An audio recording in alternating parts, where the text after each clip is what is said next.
Baik, apabila dirahmati Allah. Di dalam Al-Quran, Dajjal tidak disebut secara eksplisit. La yuzkaru Dajjal qat'an fil Quran. Dajjal tidak disebut secara qat'i di dalam Al-Quran. Kenapa? Yang namanya fitnah tidak disebut secara qat'i. Adapun dibahas secara detail itu di dalam hadis. Maka posisinya sama kuatnya dengan Quran. Karena fungsi hadis terhadap Quran itu ada 3. Yang pertama, bayan ta'kid. Apa itu bayan ta'kid? Fungsi hadis menguatkan hukum atau penjelasan nas yang ada dalam Quran. Yang kedua, fungsi hadis terhadap Quran ada bayan tafsil wa tafsir.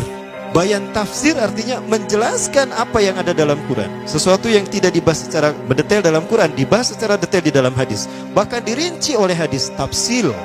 Nah, fungsi yang ketiga dari hadis terhadap Quran adalah bayan tasyri', yaitu fungsi hadis dengan menetapkan hukum yang tidak dibahas di dalam Al-Quran.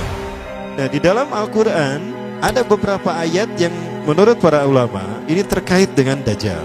Nah, peristiwanya adalah terkait dengan peristiwa Nabi Musa dan Samiri. Ya. Nah, di dalam Quran surah Toha disebutkan di dalam beberapa ayat. Yang pertama ayat dan 84. A'udzubillahi minasyaitonirrajim.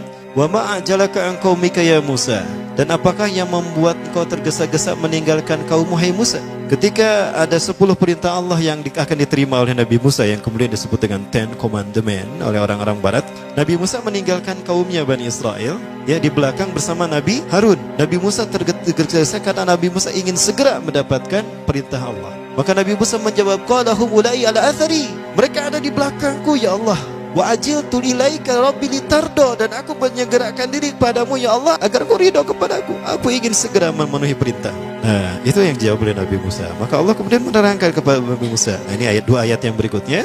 Qala, Allah berfirman, fa inna qad fatanna qaumaka min ba'dika wa adallahu Samiri. Fa inna, maka sesungguhnya kami qad fatanna telah menguji kaummu hai Musa. Min ba'dika, setelah engkau tinggalkan, wa adallahum Samiri, dan mereka disesatkan oleh Samiri. Nah, di sini saya sepakat kalau ada ulama mengatakan Samiri yang dimaksud di sini adalah Dajjal. Faraja Musa ila qaumi ghadbana asifa. Maka kembalilah Musa kepada kaumnya dalam keadaan marah yang sangat marah yang berlapis-lapis. Hingga begitu sampai pada kaumnya itu Nabi Harun ditarik jenggotnya. Wahai saudaraku, kenapa kau menarik janggutku? Jangan kau seperti itu. Aku sudah memperingatkan mereka, tapi mereka telah terperdaya oleh perkataan Samiri. Indahnya perkataan Samiri lebih mereka dengar ketimbang nasihatku, wahai kakakku, wahai saudaraku. Ya, itu kata Nabi Harun. Maka qala, berkatalah Nabi Musa, ya qaumi alam ya'idkum rabbukum wa'dan hasanan. Wahai kaumku, bukankah Allah telah menjanjikan janji yang baik untuk kalian? Afatola alaikumul ahdu. Apakah janji itu terlalu lama bagi kalian? Am adatum ayyahilla alaikum ghadabun min rabbikum. Atau kalian sengaja ingin ditimpa azab murka dari Tuhan kalian?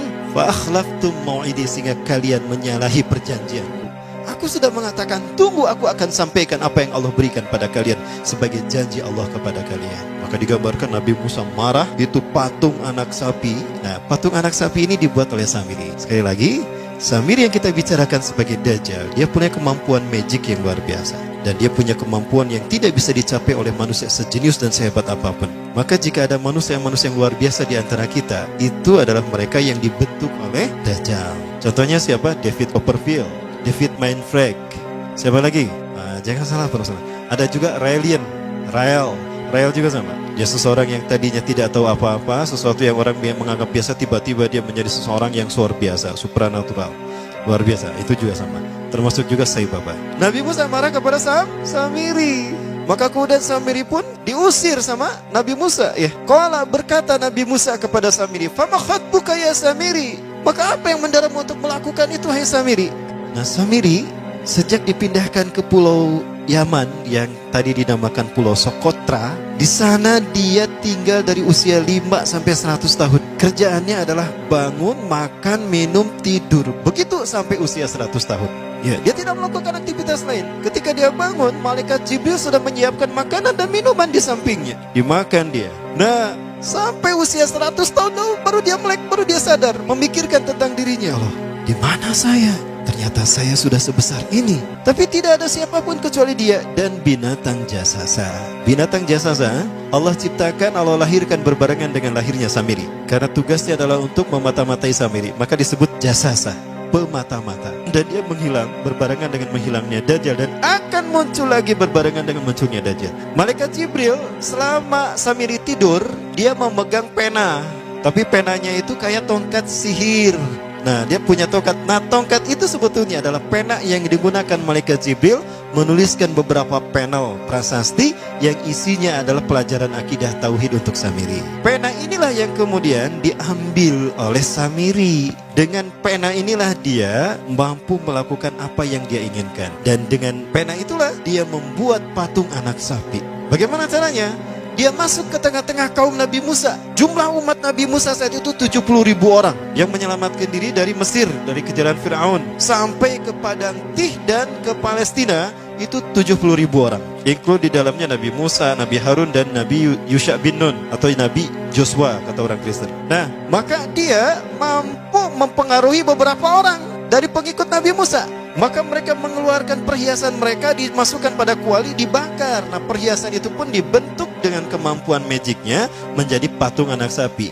Jin masuk ke dalam patung anak sapi itu dan berkata, "Aku Tuhannya Musa, dan Musa telah lupa." Maka sujudlah mereka kepada patung tadi. Maka bertanya Nabi Musa, "Wa ma khatbuka ya Samiri?" Apa yang membuat kamu mendorongmu melakukan hal itu, hai Samiri? Kamu menyesatkan kaumku dan menyembah patung yang kau buat itu. Ya, patungnya diambilkan sama Nabi Musa, dihancurkan. Udah pecah, pecahannya diambil, dibakar. Ya, dibakar, kemudian dibuang ke Laut Merah. Qala, berkatalah Samiri, basartu bimalam yubsiru, bimalam yabsuru. Aku mengetahui apa yang tidak mereka tahu tadi. Aku melihat apa yang tidak mampu mereka pandang, mereka lihat bihi dengannya. Fagbatu qabdatan bin atharir rasul, maka aku mengambil sesuatu dari bekas sang utusan. Ar-Rasul di sini maksudnya Malaikat Jibril. Asari ini adalah bekas Malaikat Jibril, yaitu pena tadi. Ya, menurut ahli tafsir, fanabastuha wa kadzalika sawwalat li nafsi. Aku mengambil segenggam dari jejak Rasul itu dan aku melemparkannya, dan demikianlah nafsuku membujuknya. Dengan pena tadi dia ambil tanah yang menjadi jejak Nabi Malaikat Jibril. Malaikat Jibril, jejaknya diambil, dimasukkan ke kuali, maka dibentuk dengan kemampuan, dengan keinginan dia melalui pena tadi. Maka kemudian apa yang terjadi? Nah, ini kata Nabi Musa. Qala, Nabi Musa berkata, "Fadhhab, pergi kamu. Fa inna laka fil hayati an taqula la misasa." Sesungguhnya hakmu di dalam kehidupan dunia ini adalah la misasa. Jangan kau sentuh aku. Artinya, jangan ada yang berani menyentuh aku. Karena sekali menyentuh aku, kata, maka dia akan terkena oleh sihirku. Maksudnya, pergilah, tinggalkan aku. Biarkan aku berbebas semaunya. Itu kata si Samiri. Wa innalaka mau'idan lan tukhlafah. Sesungguhnya engkau akan mendapatkan janji Allah yang tidak akan pernah terselisih. Artinya janji Allah itu pasti terjadi atas dirimu. Wangzur ila ilahika, maka lihatlah Tuhanmu yang kamu tetap menyembahnya. Alladzi talda zalta alaihi akifan lanuharriqannahu thumma lanahsifannahu fil yammi nafsan. Tuhan yang kau sebut tadi, yang tetap tadi kau puja-puja, akan saya hancurkan dan akan saya bakar dan akan saya buang ke lautan. Itu kata Nabi Musa. Nah, Iwafillah rahmakumullah. Kemudian apa yang terjadi? Nabi Musa hanya mengusir si Samiri, tidak membunuhnya. Sementara kaum Nabi Musa yang menyembah patung anak sapi ini harus bertaubat, dan taubatnya dibunuh oleh orang yang beriman. Yang tidak menyembah patung anak sapi jumlahnya ribuan. Maka mereka yang menyembah patung anak sapi karena disesatkan Samiri ini dalam keadaan berunduk begini untuk dipenggal kepalanya. Yang masih hidup mereka enggak mau dipenggal, maka melawan, maka terjadilah perang dengan sesama umat Nabi Musa. Disitulah Nabi Musa berdoa kepada Allah, "Ya Allah, cabut hukuman ini dari Engkau ya Allah. Andaikan Engkau tuntaskan hukuman ini, maka habis umatku ya Allah." Maka hukuman itu pun dihentikan, dan Allah mengampuni mereka yang telah bertobat, dan Allah memberikan pahala kepada orang beriman yang meninggal gara-gara melaksanakan hukuman tadi. Ini ada dalam tafsir firman Allah dalam Quran surat Al-Baqarah.